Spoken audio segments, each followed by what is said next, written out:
क्योंकि मैं पॉडकास्ट लोगों के देखता हूं, तो एक बार मन में सवाल आया कि आजकल जो ये ज्योतिष का काम है इसको दुकानदारी के रूप में ज़्यादा बढ़ावा मिल रहा है। पहले कहावत होती थी कि पत्थर उठाओ नीचे से निकलेगा तो वो कहेगा मैं गायक हूँ, लेकिन आज निकलेगा तो कहेगा मैं ज्योतिषी हूँ। है ना। मैं ये खुले मंच पे कहता हूँ, जो आपको मोटे मोटे उपाय गिनाए, लाखों हजारों रुपए का खर्चा बताए, वहां से उठ के चले जाओ, ठगी का शिकार होने वाले हो। ज्योतिषी सिर्फ अपनी फीस का हकदार है, इससे ज्यादा कुछ नहीं। ये राहु एक ऐसा ग्रह है, जब भी आपके जीवन में ये एंट्री करता है, चाहे अंतरदशा महादशा में, ठीक है ना, तो आपको एक बार परेशान जरूर करता है, लेकिन उस समय आप किस तरह से इसे मैनेज करते हैं उसके अनुसार डिसाइड होता है कि आपका राहु अच्छा होगा कि बुरा होगा। पंडित जी, आज का युग हम टेक्नोलॉजी का, इलेक्ट्रॉनिक का युग, राहु का युग कह सकते हैं जी। तो इस टेक्नोलॉजी का राहु का हम पर प्रभाव ना पड़े, तो मैं पूछना चाहूँगा कि राहु से पीड़ित के लिए एक उपाय आप बताएं जिससे उनकी जिंदगी सफल हो जाए। सरस्वती ज्योतिष विज्ञान चैनल देख रहे सभी दर्शकों का मैं डिप्टी राजा तहे दिल से स्वागत करता हूं। आप सभी को राम राम। और आज एक बार फिर पॉडकास्ट का सिलसिला लेकर हम उपस्थित हुए हैं कालीनाथ कालेश्वर महादेव जी के पवित्र मंदिर में, उनकी पवित्र भूमि में। और आज हम चर्चा करेंगे राहु महाराज की, और हमारे सवालों का जवाब, आपके सवालों का जवाब देने के लिए एक बार फिर आपके जाने पहचाने हमारे साथ हैं पंडित अरविंद तिवारी जी। आपका स्वागत है। राम राम जी। आइए सर, बैठते हैं। पंडित जी, इस जगह पे आके मन को एक अजीब सा सुकून, शांति मिलती है महादेव जी के चरणों में। और ये ब्यास दरिया है पंडित जी? जी, ब्यास दरिया यही हमारे पंजाब में पहुंचता है फिर? जी, हिमाचल से चलता है जी, पंजाब पहुंचता है और आगे का सफर तय करता है फिर। और पीछे जो आया था फ्लड, उसमें काफ़ी रौद्र रूप इसने अपना दिखाया। जी, पिछले साल काफ़ी ज़्यादा प्रलय जो आई थी जल देवता के कारण, तो काफ़ी बड़े स्तर पर नुकसान हुआ हिमाचल में भी। व्यास देवता जी थोड़े रुद्र थे उस समय। ठीक है, तो पंडित जी आज का हम पॉडकास्ट शुरू करें, इससे पहले कि राहु महाराज की बात शुरू करें, तो उससे पहले मेरा एक सवाल, क्योंकि मैं पॉडकास्ट लोगों के देखता हूं, तो एक बार मन में सवाल आया कि आजकल जो ये ज्योतिष का काम है इसको दुकानदारी के रूप में ज़्यादा बढ़ावा मिल रहा है। जी, श्रद्धा खत्म हो गई है, कम हो गई है, क्योंकि बच्चों के पास पहले ऑप्शन था जी +2 के बाद मेडिकल करें, नॉन मेडिकल करें, इंजीनियरिंग करें, तो शायद उनको एक और है जी आप साल का कोर्स करो, ज्योतिष बन जाओ, जितने मर्जी पैसे कमाओ। जी, तो इससे ज्योतिष को कितना नुकसान हुआ?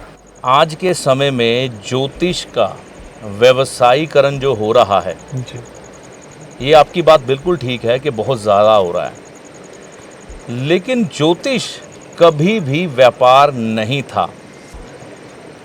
ज्योतिष एक श्रद्धा का विषय है, जो हमारे ऋषि मुनियों ने हमें अपने जीवन का बलिदान देकर, मतलब कि अपना जीवन पूरा शोध करते हुए बिता दिया, और ज्योतिष शास्त्र हमें उन्होंने बना के दिया, जिससे कि हम अपने भविष्य की गणना कर सकें। आने वाले समय की अच्छाई बुराई को पहले जानकर हम बुरे समय से बच सकें और अच्छे समय को और भी बलवान करके उससे ज़्यादा लाभ ले सकें। धीरे धीरे ये विद्या जो है आगे जाकर विद्वानों के पास, पंडितों के पास ट्रांसफ़र हुई, और कुल दर कुल ज्योतिष करते आए पंडित। लेकिन समय ने जैसे जैसे धीरे धीरे करके करवट ली, ज्योतिष का बाजारीकरण हो गया। मतलब लोगों को एक मन में धारणा आई कि कोई भी ज्योतिषी है शायद बहुत धन कमाता है। वह ज्योतिषी बन गया, उसके पास पहले कुछ नहीं था, आज उसके पास कोठी है, कार है, बहुत कुछ है, पैसा बहुत है जी। ऐसा जब उन्होंने समाज में कई जगह देखा, और धीरे धीरे करके समय जैसे जैसे बदला, सोशल मीडिया का युग आया, कुछ एक ज्योतिषी पब्लिक प्लेटफॉर्म सोशल मीडिया पर आए, लोगों ने उनसे कंसर्न करना शुरू किया, और जब उनकी फ़ीसों के बारे में जाना तो उनको लगा कि एक भी ज्योतिषी से हम अपॉइंटमेंट लेते हैं अगर एक, तो इतनी इतनी धनराशि उसको देनी पड़ेगी, उदाहरण के तौर पर कुछ भी हो सकती है वो। और उन्होंने देखा कि कई ज्योतिषी उपाय के नाम पर रत्न पहनाते हैं, बहुत पैसे मांगते हैं, कोई उपाय करवाते हैं, बहुत पैसे मांगते हैं। तो एक चीज़ उनका माइंड सेट हुआ कि ज्योतिषी बहुत पैसा कमाते हैं। फिर जैसे जैसे ना सोशल मीडिया आई, लोगों ने इसका बाजारीकरण कर दिया कि 10 दिन में आप ज्योतिष सीखें और आप 1 महीने का ज्योतिष का कोर्स कर लें, आप लाखों रुपया कमाने लग पड़ेंगे। आप न्यूमरोलॉजी का ये कोर्स कर लें, आप लाखों रुपया कमाने लग पड़ेंगे महीने का। फिर धीरे धीरे धीरे इसका बाजारीकरण इतना हो गया, एडवर्टाइजमेंट इतनी बढ़ गई कि लोगों ने इसके छोटे छोटे कोर्स लॉन्च कर दिए कि आपको 15 दिन में ज्योतिषी बना देंगे, आपको 7 दिन में ज्योतिषी बना देंगे और आप अपने क्लाइंट की कुंडलियां देखते हुए उनसे लाखों रुपया कमा लेंगे। तो लोगों ने जो उनके मन में एक विचार थे ना वो कि इतने पैसे लेता है कोई ज्योतिषी, उतने पैसे लेता है रत्न पहनाने की, इतनी फीस है, तो वो सारे उनको सपने अपने में सच होते नज़र आए कि अगर हम ये सीख लें तो हम भी ऐसा कर सकते हैं जी। इस कारण बाज़ार में इस ज्योतिष का व्यवसायीकरण होने के कारण ज्योतिष बढ़ते चले गए। ज्योतिषी आज मैं कहता हूँ आप एक पत्थर उठाओ ना, उसके नीचे से जो निकलेगा वो कहेगा मैं ज्योतिषी हूँ। जी। है ना, पहले कहावत होती थी कि पत्थर उठाओ नीचे से निकलेगा तो वो कहेगा मैं गायक हूँ, लेकिन आज निकलेगा तो कहेगा मैं ज्योतिषी हूँ। जी। ज्योतिषी बनता है अनुभव के आधार पर। ज्योतिष विद्या की अगर हम बात करें जी। तो सप्ताह में, महीने में ज्योतिषी तैयार नहीं होते, नौसिखिए तैयार होते हैं जिनको कुछ एक बातें बताकर छोड़ दिया जाता है। जिसने कोर्स करवाया उसने अपना मसला हल कर लिया जी। उसने उनसे पैसे ले लिए, अब जाओ समाज का जो मर्जी करो, ये तुम्हारी जिम्मेवारी है, मेरे को तुम्हारे कोर्स के पैसे मिल गए। और वो कच पक्के ज्योतिषी जिनको अभी कुछ मालूम नहीं है, उनका कसूर नहीं है, उनकी जो धारणा है, उनके दिमाग में जो पिक्चर बनी है वो उसको लेकर आगे बढ़े और ज्योतिषी बन के समाज में कूद पड़े। और इसका व्यवसायीकरण इतना हो गया कि लोग हर समय आपको ज्योतिषी दिखाई दे रहे हैं, लेकिन ज्योतिषी बनने के लिए ना कम से कम 10 से 15 साल का अनुभव चाहिए। तो ये ज्योतिषी के बारे में मैं आपको क्या कहूँ, इसके बारे में आप समझदार हैं जी। तो काफ़ी हद तक बात हम सभी को समझ आ चुकी है, लेकिन एक गुस्सा की माप मैं एक और जोड़ना चाहूँगा। श्रद्धा वाकई बहुत कम हो गई है। तो मैं आपके जो जितने भी वीडियो देखता हूँ, आप उपाय बताते हैं जी, आप उपाय बताते हैं तो आप कहते हैं जी कि माता रानी की कृपा से आपको इसका लाभ हो जी। लेकिन मैंने आजकल के जो नए जोशी हैं वो बैठे हैं कोट पैंट पहन के, तो कहते हैं जी ऐसा उपाय करो, राहु आपको कांपता हुआ नजर आएगा, राहु भागता हुआ नजर आएगा। ये लैंग्वेज मुझे कुछ अच्छी नहीं लगती। तो श्रद्धा बहुत कम हो गई है ना जी। देखिए, श्रद्धा कम करने के जिम्मेवार कौन लोग हैं? नौसिखिए जी, जिन्होंने ज्योतिष का अच्छे से ज्ञान नहीं लिया, सुनी सुनाई बातों को उन्होंने सुन लिया, जो उनको पढ़ाने वाले सिखा गए या उनको सिखा के भेज दिया। राहु, ये संभव नहीं है कि आप कुछ ऐसा करें कि वो आपसे कांपता हुआ नजर आए जी। राहु से दुनिया कांपती है जी, जी। राहु किसी से कांपता नहीं है। तो अपने वीडियो को या खुद को सनसनीखेज बनाने के लिए, अब देखो आपने अभी जो बात की कि व्यापार बन गया, तो व्यापार चलाने के लिए हथकंडे अपनाए जाते हैं। तो कुछ ऐसे वो थंबनेल बनाएंगे, ऐसी बातें बोलेंगे कि राहु कांपता हुआ नजर आएगा, लेकिन राहु ऐसे नहीं कांपता है। और जो इस विद्या की इज्जत हमारे ऋषि मुनियों ने बनाई थी समाज में, विद्वानों ने, पंडितों ने बनाई थी समाज में, वह मिट्टी में वाकई मिल चुकी है। जो आप कहते हैं ना कि श्रद्धा कम हो गई, मैं लोगों से 2-4 होता हूँ, वह हमें भी शक की निगाह से देखते हैं जी। ज्योतिषी के नाम पर लाखों रुपए ऐंठ लेना, लाखों रुपए के रत्न धारण करवा देना, लाखों रुपए के उपाय करवा देना, ये कभी भी ठीक नहीं है और ना ही ऐसा कुछ है। तो क्या है, लोगों को क्या नज़र आता है कि ज्योतिष के नाम पर हम किस तरह से पैसा ले लें, उसके लिए कोट पैंट पहनकर या अपना बड़ा सेटअप लगाकर लोग बैठते हैं। लेकिन बहुत अच्छे अच्छे विद्वान भी हैं जिन्होंने ज्योतिष को बहुत ऊपर उठाया है, लेकिन उनके बीच में कुछ ऐसे नौसिखिए भी छुपे बैठे हैं जिनका मकसद सिर्फ आपकी जेब पर अटैक करना है, और उसके लिए वह राहु को कपा के या भगा के या वो कुछ भी कर सकते हैं। तो इस चीज़ का विचार आपको करना है कि सामने वाला व्यक्ति कैसा है। दावे ज्योतिष में कभी किए नहीं जा सकते। मैं खुले मंच पर कहता हूँ कि ज्योतिष में कोई भी ज्योतिषी दावा नहीं कर सकता। अगर वह दावा करता है तो वो झूठ बोल रहा है, ठीक है। ज्योतिष में हमेशा प्रार्थना की जाती है ग्रहों से। ज्योतिषी भी करता है और आप भी करते हैं कि ग्रह आप पर अच्छा असर दे सके। जी। अब आपके कर्मों के उस अनुसार और उस ज्योतिषी के कर्मों के अनुसार आपकी एक एनर्जी का बैलेंस होता है। फिर वह ग्रह आपको बख्श देता है या नहीं बख्शता, ये बात की बात है। आज के समय में जो ज्योतिषी हैं ऐसे नौसिखिए, जी। अनुशासन नाम की उनमें कोई चीज़ नहीं है। उनको मालूम ही नहीं है एक ज्योतिषी बनने के लिए क्या करना चाहिए, किस बातों का पालन करना चाहिए, क्या अनुशासन अपनाना चाहिए जिससे उनके भीतर लालच ना आए और सामने वाले को वह एक बकरे की तरह ना देखें कसाई बन के कि आया है तो मैं इसको हलाल करके ही भेजूंगा। तो ये नज़रिया दृष्टिकोण गलत है। और राहु को भगाना, राहु को डराना, राहु को कपाना मजाक नहीं है। जी जी, तो परमात्मा सबको सद्बुद्धि दे जी। यही कह सकते हैं जी, ठीक है क्योंकि हमारे ऋषि मुनियों ने और पंडितों ने जो ज्योतिष की इज्जत बनाई थी ना, जी। वह किसी से फीस भी नहीं मांगते थे, ऐसा भी था, ठीक है। लेकिन समय बदला। देखो आज के समय में अगर हम किसी से अपनी मेहनत नहीं मांगते तो शायद ना मिले। जी। तो हमें भी कई बार परिवार चलाना है तो दक्षिणा लेते हैं। लेकिन मैं ये खुले मंच पे कहता हूँ, जो आपको मोटे मोटे उपाय गिनाए, लाखों हज़ारों रुपए का खर्चा बताए, वहाँ से उठ के चले जाओ, ठगी का शिकार होने वाले हो। ज्योतिषी सिर्फ अपनी फीस का हकदार है, इससे ज़्यादा कुछ नहीं। फीस वो अपनी काबिलियत के अनुसार ले सकता है, लेकिन चुनाव आपको करना है कि कौन सा ज्योतिषी ऐसे विज्ञापन बनाकर आपको भ्रमित कर रहा है और कौन जेन्युइन बात कर रहा है। ये आपको बात समझना है। उपाय के नाम पर ठगी का शिकार नहीं होना है। तो काफ़ी बातें लंबी चल गई, तो पंडित जी मैं राहु महाराज की तरफ शुरू करते हैं जी।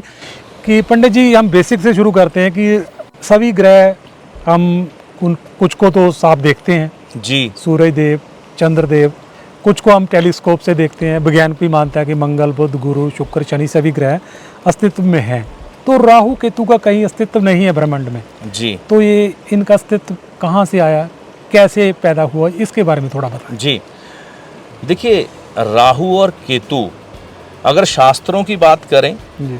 तो अमृत मंथन के समय का प्रसंग हमें सुनने को मिलता है, जहाँ पर राहु भेष बदलकर देवताओं में छुपकर बैठता है।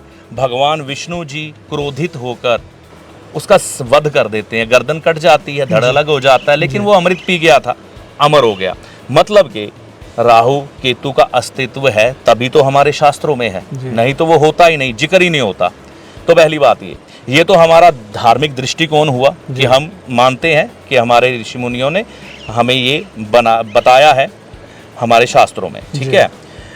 अब हम अगर बात करते हैं वैज्ञानिक दृष्टिकोण से, है ना, वैज्ञानिक दृष्टिकोण से राहु केतु को छाया ग्रह कहा जाता है जी।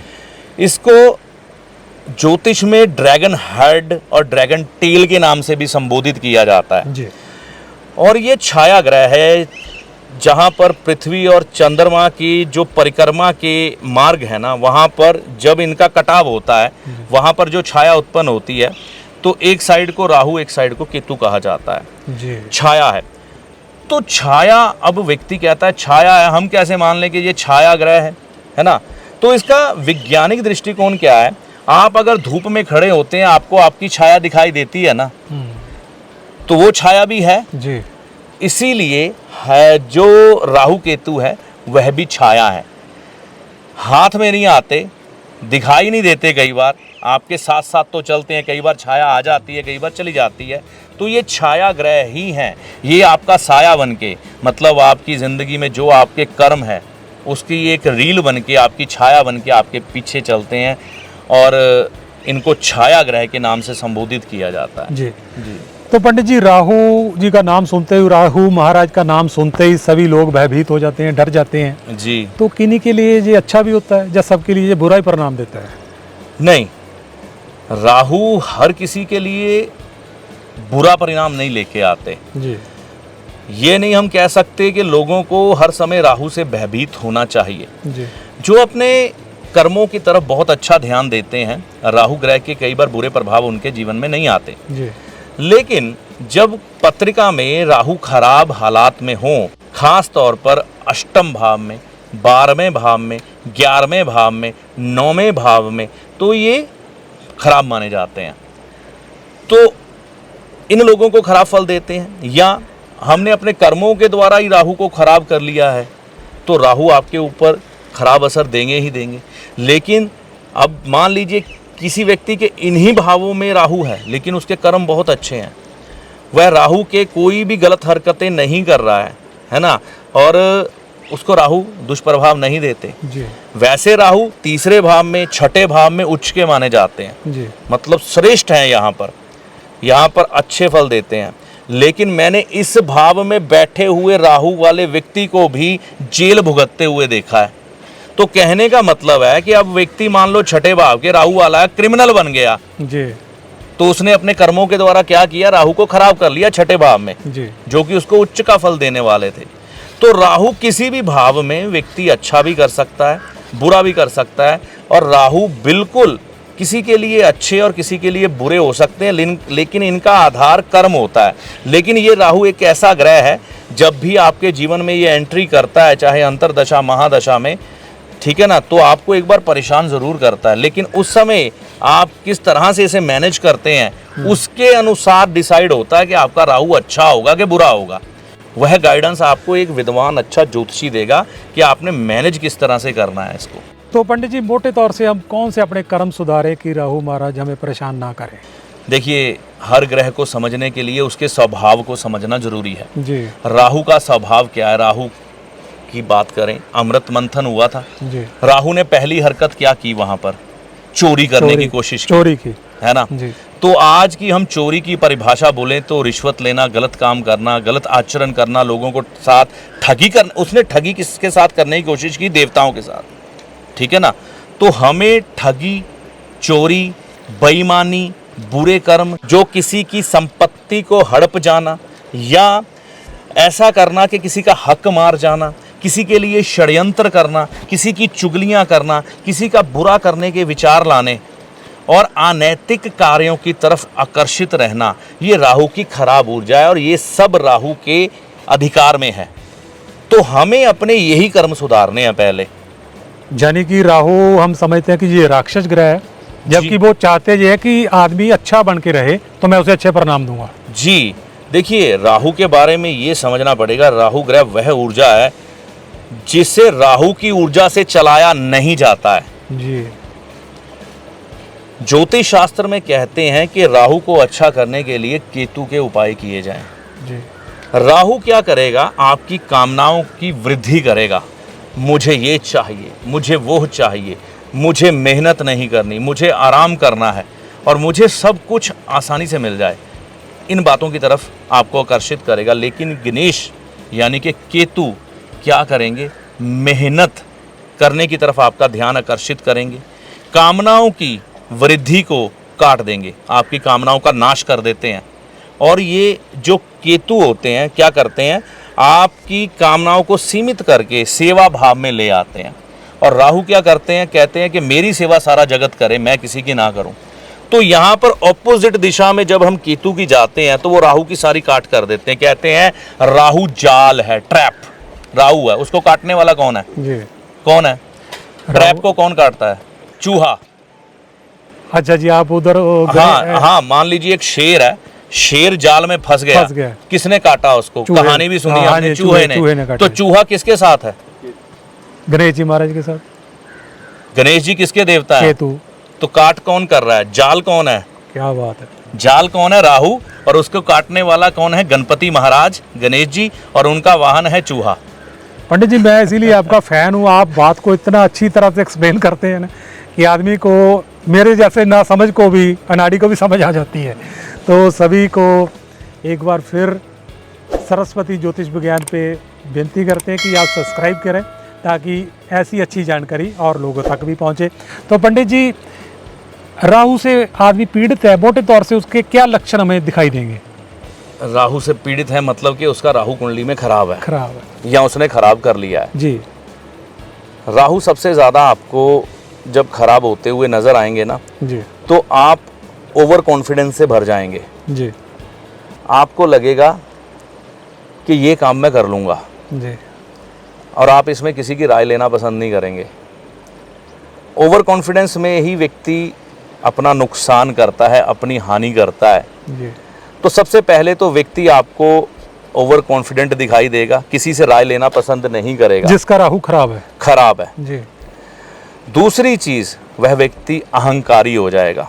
जी अहंकारी से ये तात्पर्य है वो किसी को कुछ नहीं समझेगा, वो कहेगा मैं ही श्रेष्ठ हूँ, मैंने जो सोच लिया, मैंने जो कह दिया वह ही उत्तम है, उसके अलावा मैं किसी के डिसीजन को नहीं मानता। जी क्योंकि राहु का जाल ऐसा होता है कि दुनिया से काटने के लिए, आपका विनाश करने के लिए, ये आपको अहंकार की गर्त में धकेल देता है, जहाँ पर आपको अच्छे सुझाव देने वाला व्यक्ति आपके इर्द गिर्द नहीं दिखाई देता जी और आप बहुत अधिक कामनाओं के शिकार हो जाते हैं जब जीवन में। वह भी राहु खराब के लक्षण है कि आपकी कामनाएं सीमित नहीं है, बहुत ज़्यादा आपने अपना विस्तार कर लिया, जो आपकी हद में नहीं है वो भी आप पाने की इच्छा रखते हैं। देखिए एक बात समझिएगा, जी तेंदुलकर खेल रहा था तो तेंदुलकर एक ही था, 10 नहीं थे। जी कोहली क्रिकेट खेल रहा है तो कोहली एक ही है, 10 कोहली नहीं है, ये हो नहीं सकता। बिल्कुल। तो किसी भी फील्ड में श्रेष्ठ एक ही होता है, लेकिन राहु के वह सपने व्यक्ति देखने लग पड़ता है कि मुझे कोहली बनना है, लेकिन कोहली जितनी मेहनत नहीं मैं करूंगा, कोहली जितना भाग्य मेरा प्रबल नहीं है। लेकिन वह व्यक्ति जो है राहु के शेख चिल्ली वाले सपनों में आ जाते हैं, लेटे लेटे सपने देखते हैं, मैं क्रिकेटर बन जाऊंगा, मेरे पास गाड़ी होगी, बंगला होगा, लड़कियां आगे पीछे घूमेंगी, मैं जेट प्लेन में घूमूंगा, लेकिन करेंगे कुछ नहीं। तो यहाँ पर भी राहु के खराब लक्षण प्रकट होते हैं। तो इन चीज़ों से आप शेख चिल्ली हैं, ख्याली दुनिया में रहते हैं, अहंकारी हैं, दूसरों की इज्जत नहीं करते, अपने आप को ही श्रेष्ठ समझते हैं, तो ये राहु के खराब लक्षण से आप जांच सकते हैं कि ये व्यक्ति राहु से पीड़ित हो चुका है और साथ में वह नशे करने लग पड़ा है, वह भांग पीता है, वह सिगरेट पीता है, कोकीन लेता है, जैसे भी नशे हैं, बुरे नशे हैं, वह करने लग पड़ा है, चोरियां करने लग पड़ा है, बेईमानी करने लग पड़ा है, तो वो राहु की बुरी ऊर्जा का शिकार हो चुका है, मान लीजिए जी।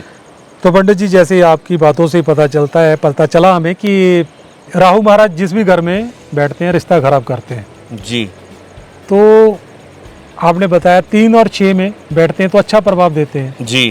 तो इसकी क्या वजह है, 3 और 6 में अच्छा प्रभाव देते हैं, क्यों देते हैं? जी, तीसरा भाव जो है ना, वह राहु के लिए श्रेष्ठ इसलिए माना गया है क्योंकि वहाँ पर बैठे हुए राहु आपके लिए पहरेदार बन जाते हैं। पहरेदार कैसे कि आपको कोई नुकसान पहुँचाने की कोशिश करे तो ये राहु उस पर बिजली की तरह गिरते हैं। 3 वाले, राहु 3 वाले, ठीक है, और उसका सर्वनाश कर देते हैं जो आपको हानि पहुँचाने की कोशिश करता है। मैंने राहु 3 वाले वो व्यक्ति देखे हैं, उनको अगर किसी ने नाजायज सताया है ना, तो सामने वाले व्यक्ति ने कई बार प्राण त्याग दिए हैं। लेकिन जजमेंट ठीक होनी चाहिए, मतलब ये नहीं कि आप गलत हैं और आपको सामने वाला सता रहा है तो फिर नहीं, आपके साथ अगर नाजायज हो रही है, आपके साथ बुरा कोई करने की कोशिश कर रहा है उस स्थिति में, क्योंकि लठ लिए पहरेदार माना है राहु को तीसरे में।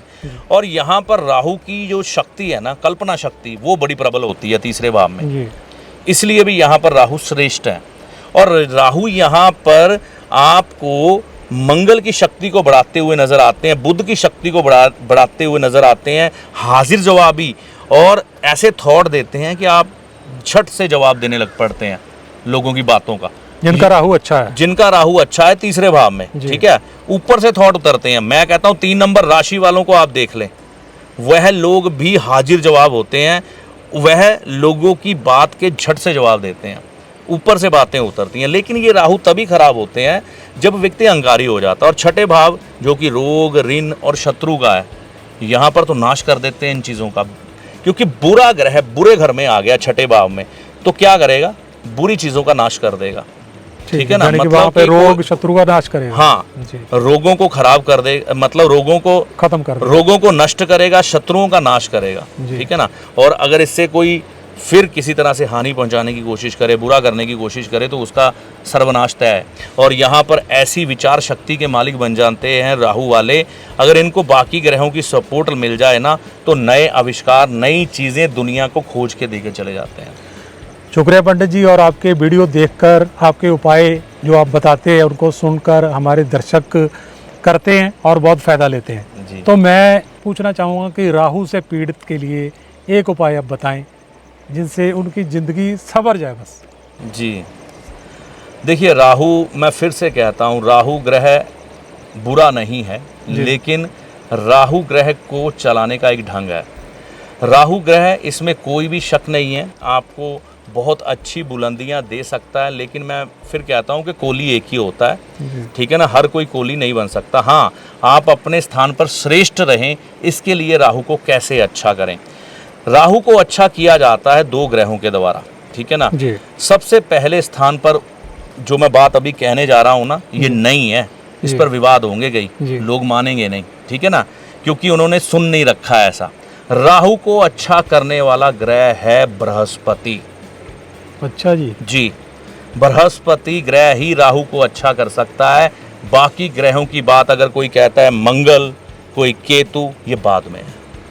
इनका अपना एक ढंग है राहु को अच्छा करने का, बृहस्पति का एक अपना ढंग है राहु को अच्छा करने का। छोटा सा प्रैक्टिकल बताऊंगा, ज्यादा विस्तार दूंगा तो वीडियो बहुत लंबी हो जाए। माता सरस्वती जो है वह, जो उनको प्रसाद चढ़ता है, बसंत पंचमी पर माता सरस्वती की पूजा की जाती है, पीले रंग का प्रसाद चढ़ता है उनको।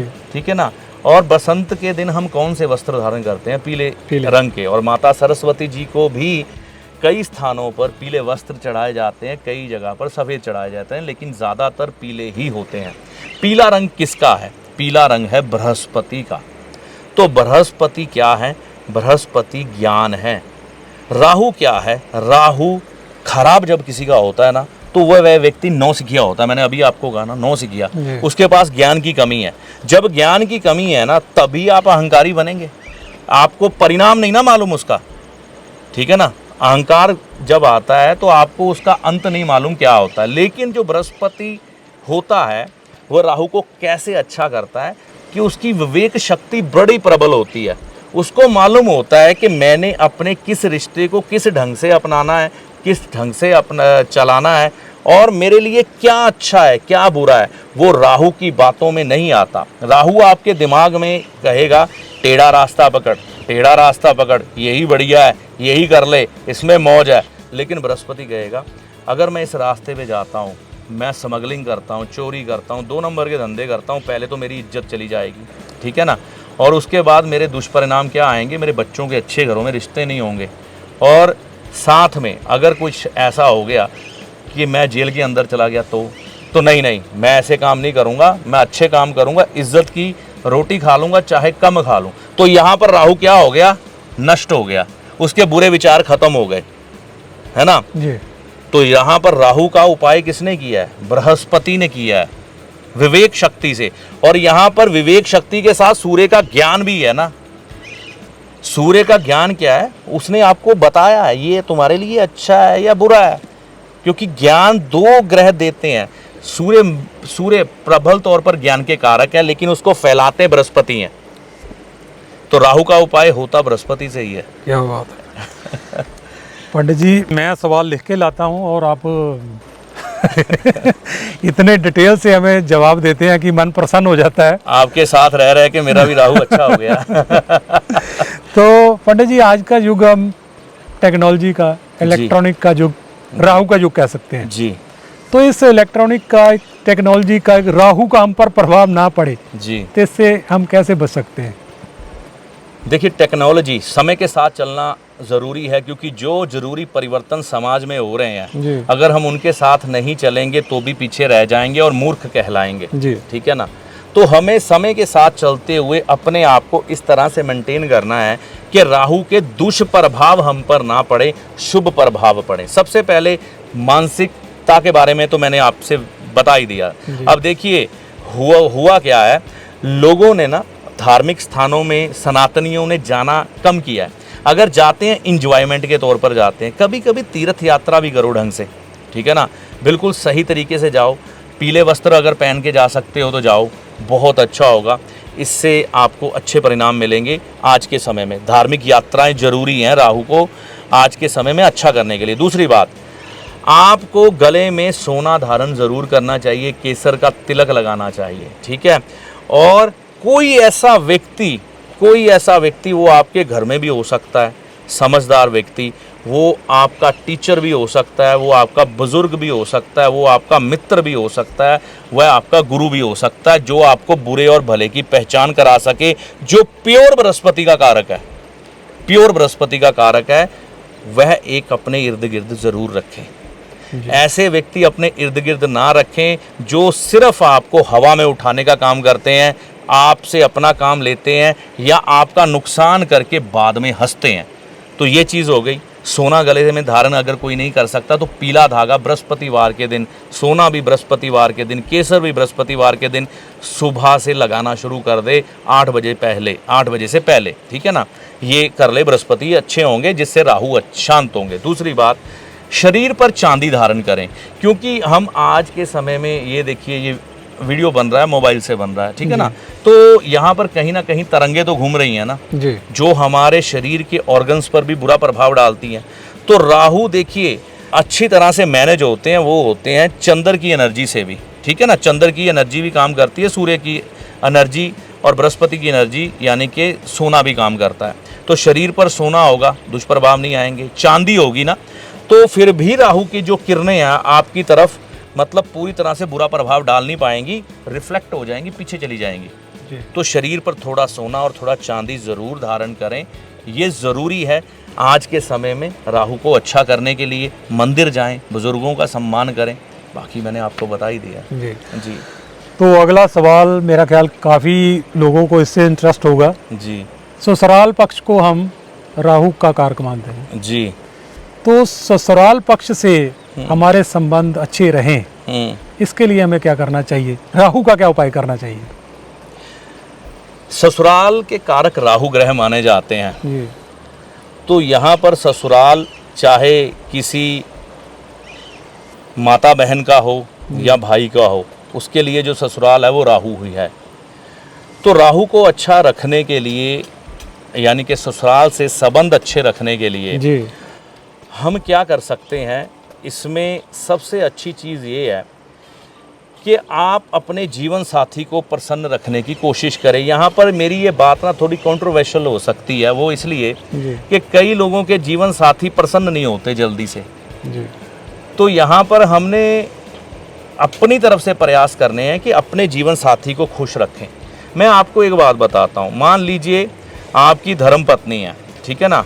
अगर आपकी धर्मपत्नी आपके ससुराल में जाकर, है ना, आपके बारे में अच्छे शब्द बोले, आपकी तारीफ करे, आपके बारे में ऐसा कहे कि ये व्यक्ति बहुत ही प्रतिभावान है, मुझे बहुत खुश रखता है, अपनी जिम्मेवारियों को बहुत अच्छे से निभाता है और आपका मान सम्मान करता है, और वह व्यक्ति सामने से करता भी हो, ठीक है ना, करता भी हो, तो आप एक चीज़ देखेंगे कि अपने आप उसके ससुराल वाले उसकी इज्जत करने लग पड़ेंगे। तो यहाँ पर क्या हुआ, शुक्र ने राहु को कंट्रोल कर लिया जी। तो ग्रह एक ही ग्रह से कंट्रोल नहीं होते, कई कुछ होता है। तो शुक्र पक्ष में आ गया तो भी राहु पक्ष में आ गया जी। तो कहने का मतलब जहां पर रिश्ता बदला वहां पर राहु का उपाय भी बदल गया। तो यहाँ पर धर्मपत्नी आपकी तारीफ करे, इसी तरह से पति जो है ना अपनी पत्नी की तारीफ अपने माता पिता के आगे करे, उसकी इज्जत बनाए, एक दूसरे को सम्मान दें, खास तौर पर ससुराल वालों के सामने, और उनके लिए स्टैंड भी लें, ठीक है ना। ये नहीं कि आप एक दूसरे का साथ ना दें और एक दूसरे की चुगलियां अपने माता पिता से करें, तो दोनों में से किसी का राहु अच्छा नहीं हो सकता। जितनी देर तक पति पत्नी समझदार बन के एक दूसरे का मान सम्मान अपने परिवार वालों के आगे बढ़ाएंगे नहीं और जिम्मेवारी से अपना रिश्ता निभाएंगे नहीं, तब तक किसी का राहु अच्छा नहीं हो सकता। जिम्मेवारियां दोनों को निभानी पड़ेंगी, एक दूसरे का मान सम्मान बनाना पड़ेगा समाज में, तभी राहु ससुराल के रूप में किसी को अच्छा परिणाम देंगे, नहीं तो नहीं देंगे।